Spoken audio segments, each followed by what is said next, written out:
Welcome to the beautiful world of biology that is जेसिक Jitendra Chauhan biology. तो बेटा last lecture में हमने देखा था कि मलेरिया का किस तरह से होता है या फिर मलेरिया का पूरा लाइफ साइकिल देखा है जो प्रोटोजोन बॉर्न डिसीज है। आज हमें देखना है बेटा डेंगू और दूसरा देखना है बेटा चिकनगुनिया। ये दोनों डिसीज डेंगू और चिकनगुनिया और मलेरिया ये तीनों के तीनों डिसीज बेटा मॉस्किटो बॉर्न डिसीज है। ओके चलो विदाउट वेस्टिंग टाइम हम यहाँ आते हैं। तो सबसे पहले हमें देखना है बेटा डेंगू फीवर। जब मैं डेंगू फीवर की बात कर रहा हूं सब लोगों ने ध्यान से सुनना है बेटा। डेंगू फीवर को दांडी फीवर भी बोला जाता है, ब्रेकबोन डिसीज भी बोला जाता है। ओके सो हम इसका नाम देते बेटा यहां ब्रेकबोन फीवर। अब सवाल ये आता है ब्रेकबोन फीवर क्यों बोला गया, जो आगे आपको समझ में आ जाएगा बेटा कि ब्रेकबोन फीवर का यहाँ पे नाम क्यों दिया गया। हमने देखा था कि जो भी देखो इस दुनिया के अंदर डेंगू ऐसा डिसीज जिसके बारे में अभी ज्यादा जानकारी तो है लेकिन मेडिसिन ज्यादा अवेलेबल नहीं है। हम धीरे धीरे उसकी भी बात करेंगे। लेकिन आज हमें जो भी डिसीज पढ़ना है अपने अपने क्राइटेरिया के हिसाब से पढ़ना है। उसका पहले पैथोजन पढ़ेंगे क्या होगा, अगर वेक्टर होगा तो वेक्टर, और उसके बाद हमें क्या पढ़ना है सिम्टम्स, ट्रांसमिशन कैसे होगा वो वेक्टर में कवर होता है। तो सबसे पहले हमें जो चीज पढ़नी है बेटा आज वो क्या होगी, इस डेंगू वायरस जो है डेंगू फीवर जो होता है उसके अंदर जो होगा वो होगा पैथोजन। तो सबसे पहले हमने जो इंपॉर्टेंट चीज देखी बेटा आज वो देखा है बेटा पैथोजन। अब सवाल ये आता है कि सर पैथोजन जब आप समझते हो तो पैथोजन मतलब कौन होता है बेटा, डिसीज कॉजिंग ऑर्गेनिज्म। सही है ना, बोलो यस और नो। अब डिसीज कॉजिंग ऑर्गेनिज्म हमने पढ़ा है वायरसेस भी हो सकता है, बैक्टीरिया भी हो सकता है, प्रोटोजोन भी हो सकता है, फंगाई भी हो सकता है। सही है। तो यहां हमें समझना है कि जब मैं पैथोजन की बात करता हूं तो यहां हमें नाम लिखना है बेटा डेंगू वायरस। क्या नाम लिखा है बेटा हमने उसका, डेंगू वायरस। अब ये डेंगू वायरस को शॉर्टकट में लिखा जाता है बेटा इस तरह से, कैपिटल DEN मतलब डेंगू, V मतलब वायरस। क्या ये चीज सबको समझ में आ गई बेटा, बोलो यस और नो। अब सवाल ये आता है सर आपने उसे डेंगू वायरस नाम दे दिया। यस बेटा इसका नाम ही डेंगू वायरस है, इन्होंने कोई अलग नाम इसको नहीं दिया है। लेकिन अब जब मैं इस डेंगू वायरस को देखता हूं बेटा, इस डेंगू वायरस के अंदर आपको एक चीज मेंशन करनी होगी और वो क्या, इसकी एक फैमिली है बेटा, डेंगू वायरस की एक फैमिली है जिसे बोला जाता है बेटा फ्लेविविरिडी। अगर देखा जाए तो ये एनसीईआरटी के अपडेटेड सिलेबस के अंदर दिया हुआ है कि dengue and chikungunya is added. अगर इसकी इंफॉर्मेशन कहीं पे भी नहीं दी बेटा, नया एनसीईआरटी है उसमें भी मेंशन नहीं, तो इसीलिए टेलीग्राम चैनल को आप ज्वाइन करो, उसके अंदर मैंने एक PDF फाइल डालूंगा, वो उसका उतना कंटेंट कर लो बेटा, मोर देन सफिशिएंट है आपको। ओके चलो, और कुछ MCQ क्वेश्चन भी इस पे बना के दे दूंगा मैं आपको। सो फैमिली, किस फैमिली को ये वायरस बिलोंग करता है बेटा, यहाँ डेंगू विरिडी फैमिली। क्या ये सॉरी फ्लेविविरिडी फैमिली। अब यहाँ सवाल क्या आता है बेटा, इस पूरे वायरस को या फिर फैमिली को, इस वायरस को एक नाम दिया गया है बेटा। देखो नाम क्या है, डेंगू। देखो इसको डेंगू भी बोलते हैं, इंडिया में डेंगू बोलते हैं हम, लेकिन इसका pronunciation English word, American English या फिर अफ्रीकन इंग्लिश में इसका डेंगी बोला जाता है, डेंगी।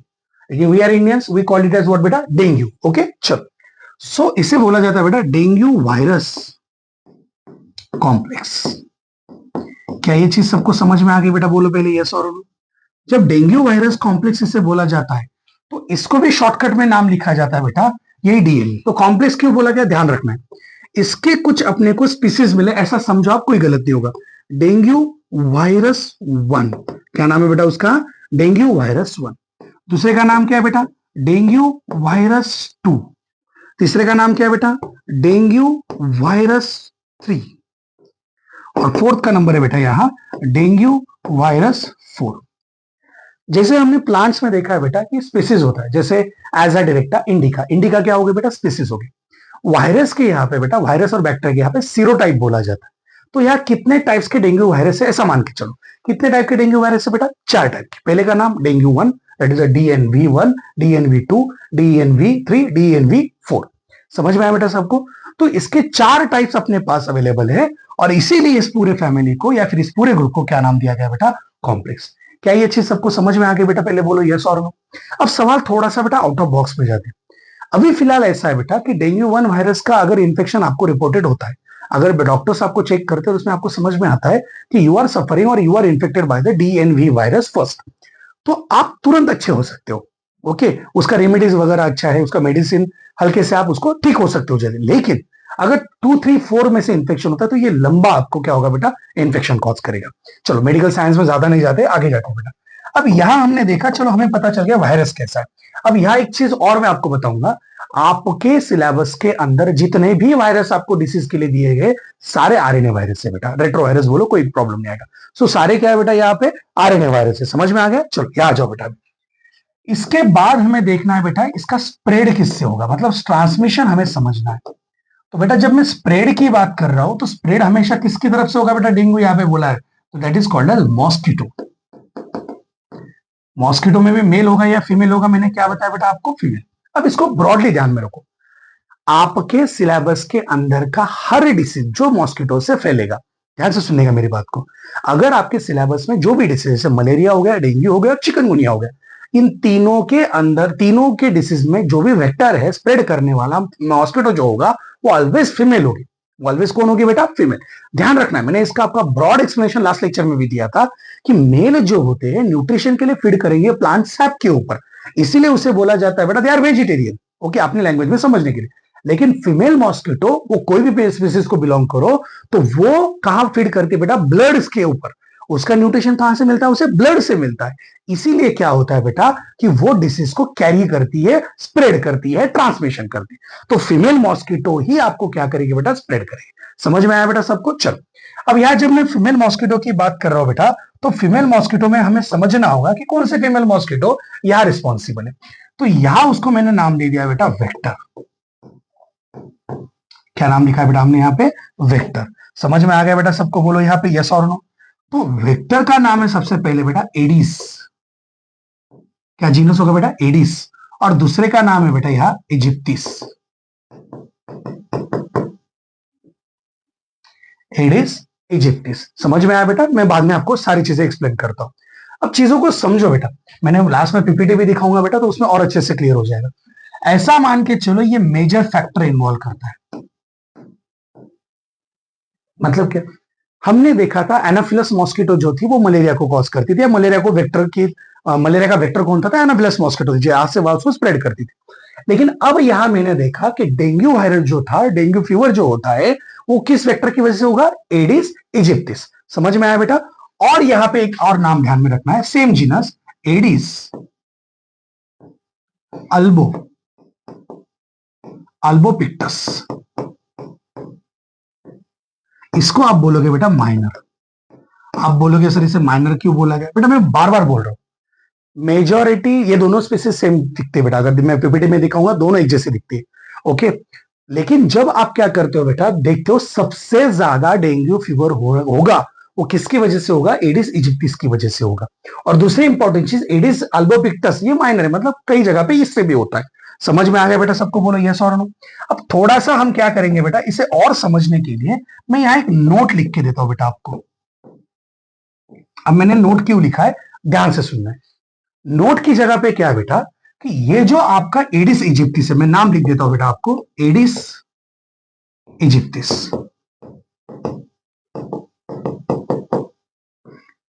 एडिस इजिप्टिस ये नाम मैं बार बार क्यों लिख रहा हूं, मैं फिर से बोल रहा हूं बेटा, ये बहुत बड़ा क्वेश्चन हो सकता है। Aedes aegypti is a vector. Aedes aegypti क्या है बेटा, मुझे बोलो यहाँ पे, ये वेक्टर होगा। क्या होगा बेटा, फिर से बोलो, वेक्टर होगा। समझ में आया बेटा सबको। चलो, Aedes aegypti is a vector for disease, for disease. अब डिसीज के नाम देखो बेटा, डेंगू, आप डेंगू बोलो कोई प्रॉब्लम नहीं बेटा, आपको जो बोलना है वो बोलो। उसके बाद चिकनगुनिया,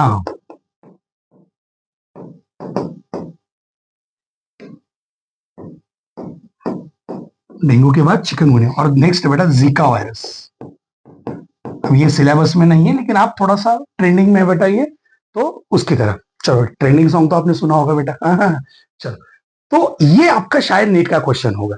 एडिस इजिप्टिस चिकनगुनिया भी फैलाएगा, उसके बाद हमने बोला बेटा डेंगू भी फैलाएगा, और जीका वायरस का भी वहां पे ट्रांसमिशन हो सकता है। और ये मल्टीमिलियन क्वेश्चन हो गया बेटा यार, क्योंकि एक वेक्टर से 3 डिसीज होते हैं। तो अगर एग्जाम में क्वेश्चन आता है ऑड मैन आउट तो भी आप कर सकते हो, व्हाट इज द सिमिलैरिटी उस पर भी क्वेश्चन आएगा, कौन कॉमन वेक्टर है उस पर भी क्वेश्चन आ सकता है। तो क्या ये चीज आपको समझ में आ गई बेटा, बोलो यस और no. Is it clear to everyone, से यस और नो बेटा। आई थिंक बेटा this is very clear to everyone, से यस और नो। अब हमें क्या करना है बेटा, नेक्स्ट पॉइंट पे जाना है, तब तक आप इसे लिख लो बेटा। हो गया सबका लिख के, चलो नेक्स्ट पॉइंट पे आ जाओ। अब हमने देखा बेटा डेंगू वायरस को या फिर डेंगू फीवर के लिए रिस्पॉन्सिबल कौन है, उसका पैथोजन भी देखा, उसके बाद हमने उसका क्या देखा बेटा, यहाँ पे वेक्टर्स भी देखा। अब हमें यहाँ पे जो चीज देखनी है बेटा वो होगी उसके सिम्टम्स। हमें क्या देखना है बेटा, बोलो यहाँ पे, these are called as what, symptoms. अब जब मैं आपको बोल रहा हूं बेटा सिम्टम्स, तो इसे समझो सब लोग। जब मैं सिम्टम्स की बात कर रहा हूं तो सिम्टम्स बहुत ज्यादा इंपॉर्टेंट सिम्टम्स है। ओके, सबसे पहले मैंने बोला बेटा यहाँ पे होगा हाई फीवर। क्या बोला बेटा हमने यहाँ पे, हाई फीवर। हाई फीवर कितना होगा सर, 105 फ़ारेनहाइट। कितना बोला बेटा हमने, 105 फ़ारेनहाइट। अब सवाल ये आता है, मैंने आपको बार बार बोला कि हेडेक होना, फीवर आना ये कॉमन सिम्टम हो गया, लेकिन मैं यहां बोल रहा हूं बेटा कि उस पेशेंट को जिसको डेंगू का इन्फेक्शन है, आफ्टर 3-4 डेज जब उसको फीवर ज्यादा आता है, so what is the reason behind this fever. कभी कभी ऐसा होता है बेटा कि अगर डेंगू 1 वायरस जो था उससे अगर इन्फेक्शन होगा तो अपना बॉडी खुद को क्या करेगी, डिफेंड करेगी, उसका इन्फेक्शन कैंसिल भी कर सकती है, उसको मार भी सकती है बेटा। ओके, थोड़ा सा न्यूट्रिशन अच्छा रहा तो। लेकिन यहाँ रिस्पॉन्सिबल वर्ड क्या है बेटा, हाई फीवर। अब इसे समझो कैसे। अब इसे समझने के लिए हम क्या करेंगे बेटा, एक छोटा सा पाथवे पढ़ेंगे, कैसे ध्यान में रखना। चलो मान के चलो बेटा ये वायरस था, ये कौन है बेटा, यह डेंगू वायरस है। अब जैसे ही डेंगू वायरस किसी होस्ट सेल में एंटर कर, डेंगू वायरस कहां एंटर करेगा बेटा, होस्ट सेल में, मतलब इस सेल में उसने एंटर किया, और इस सेल में एंटर करने के बाद उसने क्या करा बेटा, ये डेंगू वायरस अंदर आ गया, इसने सर्टेन केमिकल्स को रिलीज किया। जैसे ही वो अंदर आता है, ये हम इम्यूनोलॉजी में पढ़ेंगे बेटा, इम्यूनिटी में पढ़ेंगे, इसको मैं और अच्छे से पढ़ाऊंगा।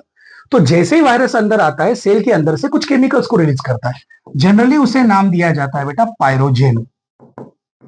अब ये बैक्टीरिया के सेल वॉल में भी होता है। ओके, बैक्टीरिया के सेल वॉल में भी होता है, यहाँ वायरस भी के सेल वॉल में भी है, कैप्सूल के अंदर। तो इस पायरोजेन की वजह से क्या हुआ, ये पायरोजेन क्या होता है, इसके कॉन्सेंट्रेशन के बढ़ने की वजह से ये हाइपोथैलेमस को सिग्नल देता है।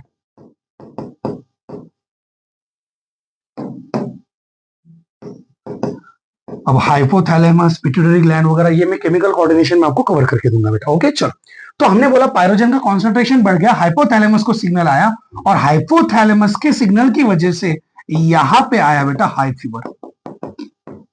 क्या ये पाथवे आपको समझ में आ गया बेटा। मैं बार बार बोल रहा हूं, जूलॉजी बहुत इंटरेस्टिंग सब्जेक्ट है एज कंपेयर टू बॉटनी, लेकिन आपको यहां ये समझ में आना चाहिए कि कौन सा सिम्टम किसकी वजह से आ रहा है। अगर आपको ये मैकेनिज्म पता होगा ना बेटा, तो इसको आप रटोगे नहीं कभी, जूलॉजी कभी रटने की चीज नहीं बेटा। तो हमने हाई फीवर, डेंगू में हाई फीवर आने का पहला रीजन आप क्या बताओगे कि यहाँ जो इन्फेक्शन हुआ वो सेल जो थी, चाहे वो नॉर्मल सेल हो चाहे वो इम्यूनिटी की कोई सेल हो, तो यहाँ सेल ने क्या करा, कुछ केमिकल्स को रिलीज किया, और उस केमिकल का हमने नाम दे दिया बेटा यहाँ, that is called as what, pyrogen. Am I clear to everyone बेटा, बोलो यस और नो। अब पायरोजन की वजह से हाइपोथैलेमस को सिग्नल गया, और हाइपोथैलेमस ने टेम्परेचर क्या किया बेटा, यहाँ बढ़ा दिया। Am I clear to everyone say बेटा, यस और नो। अब सवाल आता है बेटा, चलो ये हो गया, इसके अलावा मैंने आपको सेकंड बता दिया बेटा, पहले हेडेक होगा। क्या होगा बेटा, यहाँ हेडेक, सर दुखना। ओके चलो, इसमें तो कोई प्रॉब्लम नहीं आएगा ना, हाँ गुड। चलो नेक्स्ट पॉइंट। अब इसके बाद थर्ड वाला, अब ये थोड़ा सा मैं क्या करूंगा बेटा, आगे जो इंपॉर्टेंट है उसको पहले ले लो। यहां मैं लिख रहा हूं बेटा, पेन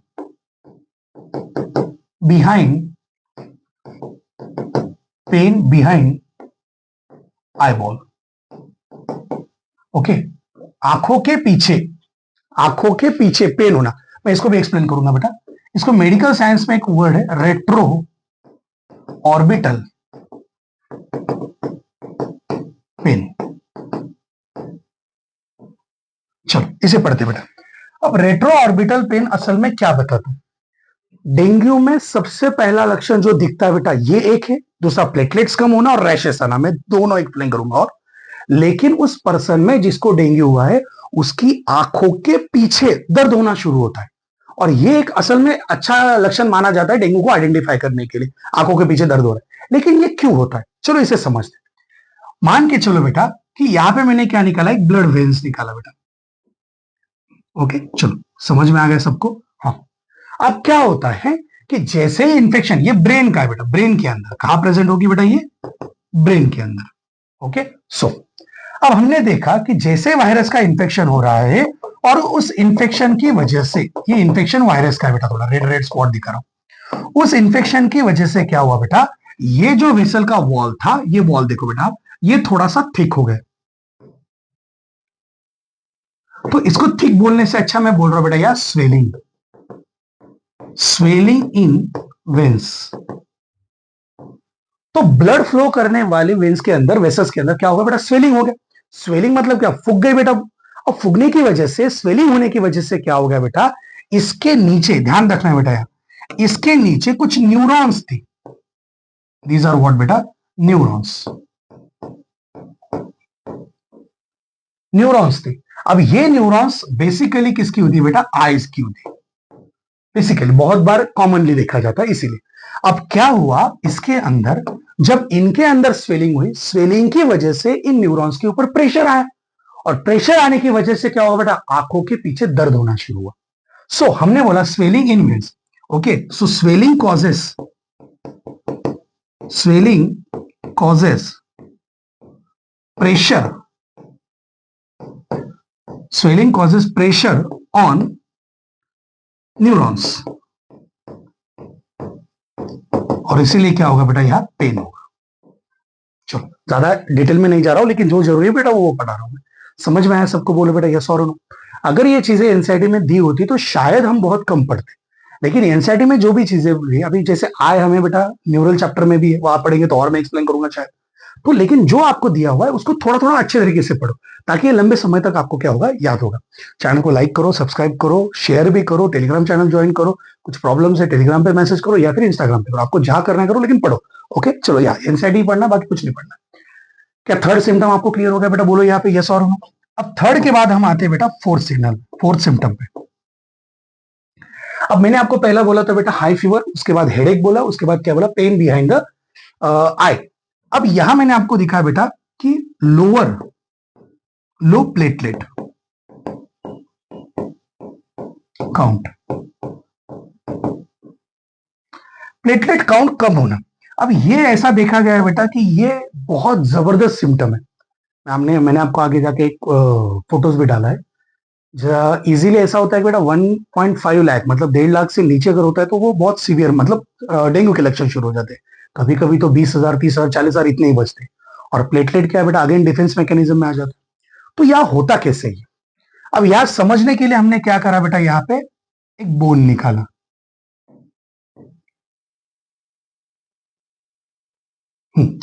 अब इस बोन के अंदर हमें पता है बेटा, इस बोन के अंदर ये जो पार्ट में रेड कलर से दिखा रहा हो बेटा, ये वाला पार्ट, हाँ चलो इसे समझोगे।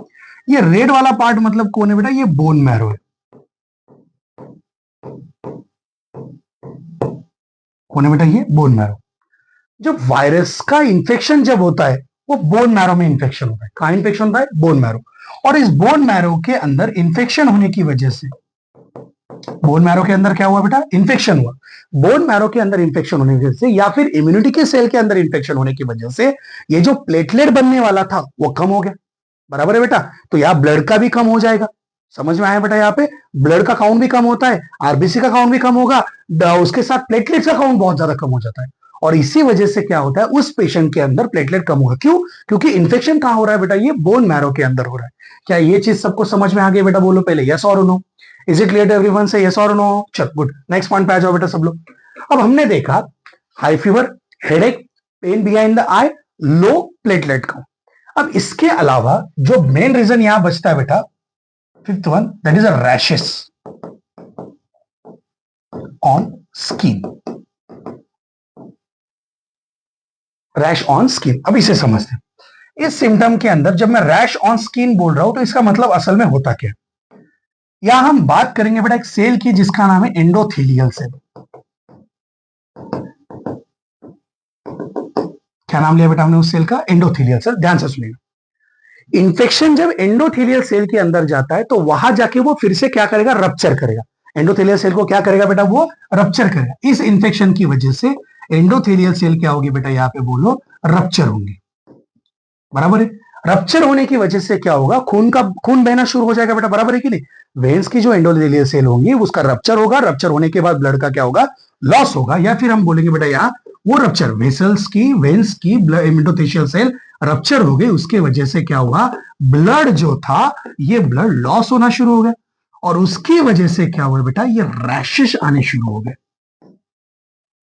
तो डेंगू फीवर के अंदर रैशेस क्यों आते हैं, क्योंकि डेंगू वायरस जो था उसके इन्फेक्शन की वजह से ब्लड वेन्स जो थी उसके एंडोथेलियल सेल में रप्चरिंग हो गई। उसके रप्चरिंग होने की वजह से ब्लड का क्या हुआ, लॉस हुआ, और ब्लड का लॉस होने की वजह से हमने बोला बेटा यहाँ क्या आ गए, रैशेस आ गए। ये सिम्टम जो है बेटा, इसके अलावा और एक सिम्टम ऐड कर लो आप, फिर मैं रुकता हूं बेटा यहाँ। ओके चलो याद ध्यान दो बेटा। तो 6th वन यहां बोलेंगे बेटा मसल एंड जॉइंट पेन। हाँ ये कॉमन है, चिकनगुनिया में भी दिखता है बेटा। मसल्स में और जॉइंट में क्या होगा, पेन होगा। तो आपको अगर एग्जाम में क्वेश्चन आता है तो मुझे ऐसा लगता है बेटा these are the major symptom, major symptom के ऊपर क्वेश्चन बन सकता है। तो हमने क्या क्या देखा, फिर से एक बार देखो बेटा।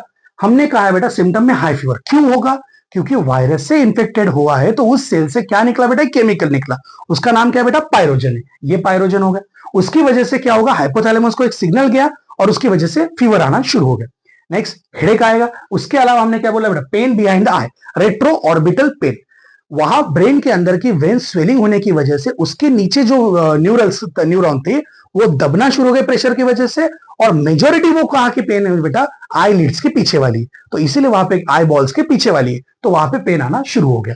नेक्स्ट लो प्लेटलेट्स काउंट, क्यों, क्योंकि जो बोन मैरो था वहां पे इंफेक्शन हुआ और उसकी वजह से प्लेटलेट का काउंट क्या हुआ, कम हुआ। Next rashes on skin, veins की जो एंडोथेलियल सेल थी उसमें रप्चरिंग हुआ, ब्लड लॉस हुआ और उसकी वजह से क्या है बेटा, रैश, और मसल और जॉइंट में क्या होगा, पेन होगा। ओके चलो लिख लो बेटा सब लोग इसे।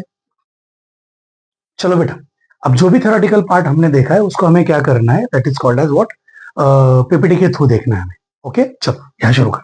सबसे पहले हमें देखना है बेटा डेंगू फीवर, जिसको प्रोनाउंसिएशन में डेंगी भी बोलोगे चलेगा, डांडी फीवर भी बोला जाता है, ब्रेकबोन फीवर भी बोला जाता है, इसे फ्लाई ट्रांसपोर्टर फीवर भी बोला जाता है, क्योंकि बहुत सारी जगहों पे क्या हुआ था, जब कुछ पैसेंजर यहाँ से वहां इस कंट्री से उस कंट्री में गए बेटा तो उसकी वजह से ये डेंगू भी ट्रांसफर हुआ है, तो इसे बहुत सारे नाम से। चलो असो, तो हमने देखा बेटा इसका पैथोजन का नाम क्या दिखा है, डेंगू वायरस दिखा है, ये इस तरह से दिखता है। इंपॉर्टेंट चीज क्या है बेटा, जितने भी डिसीज हम human health and disease chapter में पढ़ रहे हैं वो सारे आरएनए वायरस वाले, मतलब जो भी वायरस डिसीज है वो उसका जेनेटिक मटेरियल क्या होगा, आरएनए वायरस होगा। इसका क्या नाम दिया था, डेंगू वायरस कॉम्प्लेक्स, क्योंकि कितने सीरोटाइप या कितने टाइप थे बेटा अपने पास, 4, DENV1, DENV2, DENV3, DENV4। Dengue virus का डेन का मतलब डेंगू, वी का मतलब वायरस, बिलोंग्स टू फैमिली फ्लेविविरिडी। मैंने बोला था बेटा आपको, ये फ्लेवो वायरस भी बोलते हैं, इसे फ्लेविविरिडी के नाम से इसकी फैमिली जानी जाती है। नेक्स्ट इंपॉर्टेंट वेक्टर्स कौन है बेटा, एडिस इजिप्टिस, एडिस अल्बोपिक्टस। सही है बेटा, तो एडिस इजिप्टिस और एडिस अल्बोपिक्टस दोनों को ध्यान से देखो बेटा, एक जैसा ही बेटा ये दिखेगा आपको। Am I clear to everyone से यस और नो। नेक्स्ट पॉइंट पे आ जाओ। डेंगू फीवर में मैंने सिम्टम बोला था 105 डिग्री। अब ये फीवर आने की वजह मैंने क्या बोली, जब सेल इन्फेक्टेड हो जाएगी, अगर ये डेंगू वायरस सेल को इन्फेक्ट करता है, ह्यूमन बॉडी के सेल को इन्फेक्ट करता है, तो इन्फेक्शन के बाद क्या होता है, वहां से केमिकल सब्सटेंस रिलीज होता है जिसका नाम है पायरोजन। जैसे उसकी मात्रा अपनी बॉडी में बढ़ जाती है उसकी वजह से ये सिग्नल किससे जाता है, हाइपोथैलेमस को। हाइपोथैलेमस क्या करता है, उस सिग्नल को ट्रैक करके अपनी बॉडी के टेम्परेचर को बढ़ा देता है। टेम्परेचर क्यों बढ़ा सर, ये इम्यूनिटी में आपको समझ में आएगा कि ये कैसा रिस्पॉन्स अपने बॉडी का होता है। तो इससे वजह से 105 डिग्री फ़ारेनहाइट ये उसका टेम्परेचर होगा। नेक्स्ट मैंने बोला था आपको कि मेजोरिटी डिसीज में क्या होता है, हेडेक आना शुरू हो जाता है। नेक्स्ट पॉइंट, आंखों के पीछे दर्द होना, ओके, पेन बिहाइंड द आई, इसी को मैंने क्या बोला था, रेट्रो ऑर्बिटल पेन, रेट्रो पीछे ऑर्बिटल पेन। अब ये क्यों होता है, अगर ब्रेन की अगर देखा जाए तो ब्रेन के वेन्स के वेसल्स के पीछे अंदर जब इंफेक्शन होता है, इंफेक्शन की वजह से क्या होगा, वेन के अंदर स्वेलिंग हो जाती है, और इस स्वेलिंग की वजह से क्या होता है, उसके नियर बाय, बिहाइंड वाले बोलो या नियर बाय, जो न्यूरॉन्स है वो दब जाएंगे, वो प्रेशर की वजह से क्या हो जाएंगे, दब जाएंगे।